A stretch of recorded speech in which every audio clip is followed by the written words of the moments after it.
Fairy tales have a lot of different elements. A hero, a villain, a damsel in distress, and of course, magic. But the ultimate goal for every fairy tale is true love. Disney's Beauty and the Beast has all of it, even though the roles seem to switch on and off. We learn that Belle isn't the damsel, but the hero. The Beast isn't the villain, that's Gaston. So does that make the Beast the damsel in distress? I suppose so. Also, everything in the entire movie is based upon magic because of the curse that was placed upon the castle. For those of you who aren't familiar with this curse, let me break it down for you. A prince turned down an old woman who turned out to be an enchantress in disguise. To punish the prince for his cruelty, she decides to place a curse on him and the entire castle. He became a beast, and all of his servants turned into objects that corresponded with their roles. The only way for the prince to return back to normal is if someone truly falls in love with him. But who could ever learn to love a beast? That was my favorite part in the whole prologue.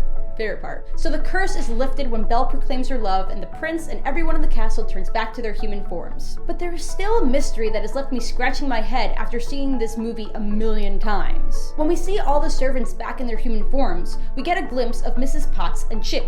She is very old, and he is a young boy. Is Chip Mrs. Potts' true son? Or is there a bigger conspiracy to this fairy tale?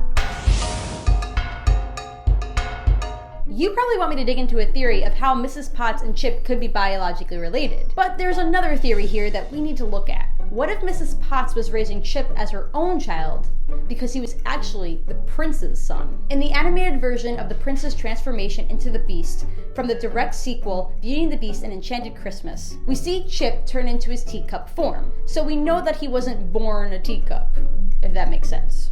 And when we look at Chip's human form and the prince, we can see that they kind of look alike. So the bigger question for this theory is, how old was the prince when he was first cursed? In the beginning of the film, during the prologue sequence, a narrator explains that on the prince's 21st year, the enchanted rose will bloom. So this proves that when the Beast meets Belle, he is 21 because that is when the rose starts to wilt. Now, how long has it been since the curse came upon the castle? During the song Be Our Guest, Lumiere says the line, "For 10 years we've been rusting, needing so much more than dusting." From this line, people believe that the prince was only 11 years old when the curse was casted. How can a child have a child?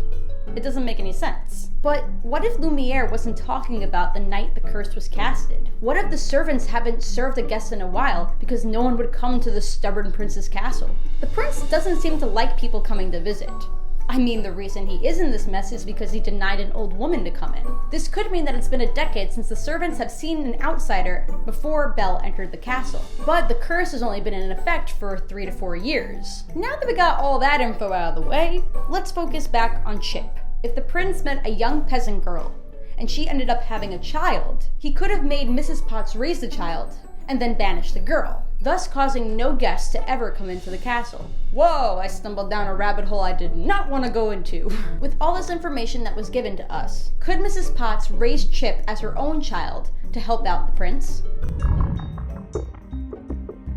For the prince not being 11 years old, there is some evidence to support it. In the movie, we see a portrait of the prince that he tore apart when he was initially transformed. The person in the picture doesn't really look like a young boy, but more of a young man, possibly in his late teens. As far as meeting peasant girls, there is a book called The Beast Within by Serena Valentino that really explains the prince's backstory. He met a beautiful woman that he wished to marry, but once he found out that she was the daughter of the local pig farmer, he broke it off because he was never in love. The woman ended up becoming the enchantress that cursed the prince. But aside from that, this book is essentially canon since it was published by the Disney Press. But in this book, it never said anything about a relationship between the prince and Chip. So what proof is there to show that Chip truly isn't Mrs. Potts or the prince's son?